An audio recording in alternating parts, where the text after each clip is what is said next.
I was on the road for 12 hours straight, eyes sore from highway lights and the kind of tension you get from too much caffeine and too little sleep.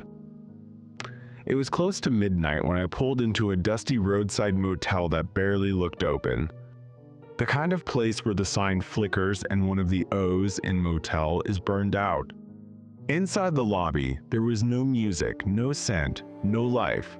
Just a tired-looking man behind the counter reading a paperback with no cover. He didn't even glance up when I walked in. I cleared my throat. He slowly looked up, checking in. I nodded, trying to sound polite despite the exhaustion. Just for one night.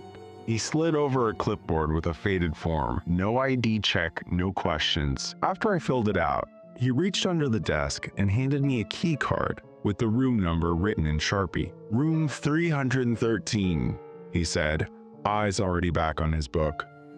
End of the hall.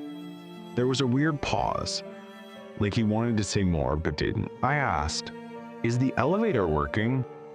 He shook his head. "Take the stairs."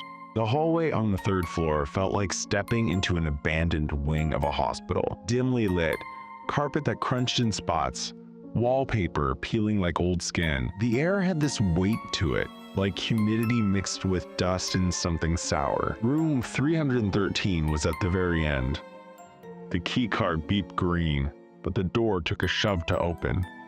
Inside, the room smelled old, not dirty, just untouched. The kind of smell you get from furniture that's absorbed decades of silence. I dropped my bag, flicked on the lamp, and the bulb flickered twice before settling into a low yellow glow. The air conditioner rattled like it was struggling to stay alive. I checked the bathroom. No surprises. Everything worked, just barely. I laid down, shoes still on, intending to rest my eyes for a second. But I must have dozed off, because when I opened my eyes again, the clock on the nightstand said 2:03 a.m. and then knock. Knock, knock. It was soft, too soft to be someone at the door. I sat up slowly. The room was dead silent, except for the AC hum. Knock, knock, knock. It was coming from inside the room, more specifically, from the closet. I didn't move for a solid 30 seconds, just stared at the door like maybe it would explain itself. Then came the voice. Raspy. Dry. So faint I almost thought it was in my head. Wrong room. I stood up, heart hammering, and took a shaky step toward the closet. I didn't open it. I couldn't. I didn't want to know what was behind that door. But I had to do something. I grabbed my phone. No service. Typical. I stood there for another minute before doing what every horror movie tells you not to do. I opened the closet. Empty. No one. Just a few wire hangers and an old motel ironing board shoved to the side. I backed away, still holding my breath, and slammed the closet shut. Didn't sleep the rest of the night. Just sat there in the stiff armchair, watching the closet door until the sun rose. By 6:30 a.m., I was packed and heading down to check out. The guy at the front desk was still there. Same slouched posture, same book in hand. I slid the key across the counter. Something weird happened in that room last night. He looked up slowly. Which room? 313. The way his eyes locked on mine, wide, alert, completely different from the night before, told me everything I needed to know. He leaned in a little. Sir, that room's been out of service since last winter. I blinked. What? You gave me the key. He shook his head. We haven't used 313 in months. Now my voice dropped. Why not? There was a long pause before he answered. A man stayed there, traveling alone, like you. He was found in the closet, door shut from the inside. No signs of how he got in or out. He leaned back slowly. You're not the first to ask about that room.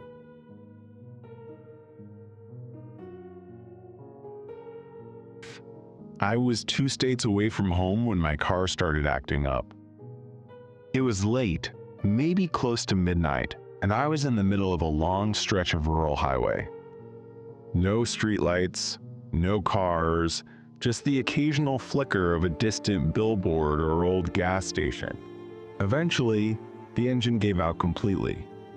I managed to coast into a gravel driveway that led to a small roadside inn. "The Pines Lodge," said the old wooden sign. Half the letters were chipped. It looked like it hadn't had guests in years, but the vacancy sign was still lit. I walked inside, half expecting to see no one, but an older woman sat behind the counter. Thin, pale, with white hair and an unsettling stillness in her posture. She didn't say much, just slid a thick, rusty key across the desk. "You'll be in the room on the left," she said. "No number?" I asked, noticing the door across the hallway had a shiny 3 nailed to it. She didn't answer, just stared. "Oh, and," she added just as I turned away, "whatever you do, don't open the curtains." I paused. "What?" I laughed nervously. "Is that like a joke?" But she didn't smile, didn't move, just said enjoy your stay and turned away. The room was clean enough, dated, but not terrible. The walls were off-white with yellow trim. The bed was old, but looked freshly made.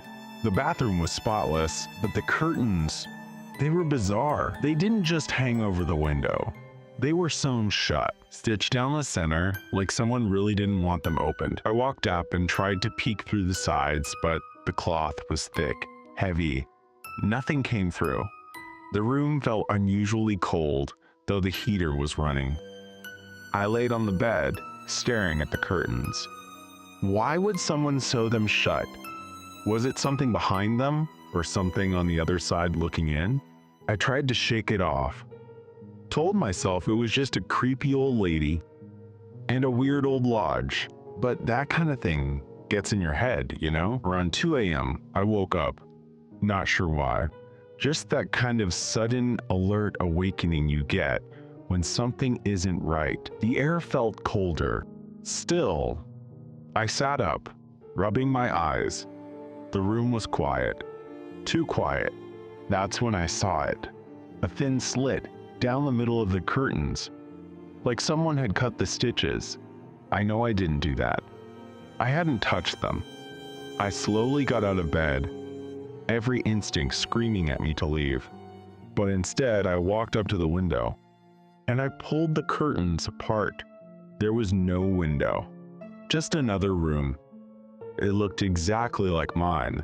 Same bed, same furniture, same ugly wallpaper, but everything inside it was darker, stained, molded, rotted.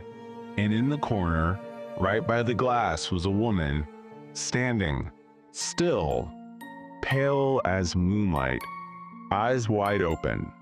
She didn't blink, didn't breathe. She just stared at me. I stumbled backward, heart pounding, nearly tripping over the bed. In the moment I blinked, she was gone. Just an empty, rotted room behind the glass. I grabbed my bag, didn't even bother changing out of my clothes, and walked straight out the front door. I didn't stop to speak to the woman at the counter. She was still sitting there, like she hadn't moved a muscle. As I passed, she looked at me and said quietly, "Some guests just have to see for themselves." I didn't look back.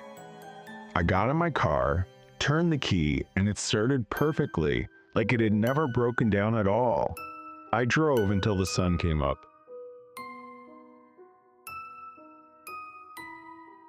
I used to work the night shift at a small hotel just off the interstate. The place was old, a little run down, but it stayed quiet most of the time. We had regulars, travelers, and the occasional weird guest, but nothing too crazy.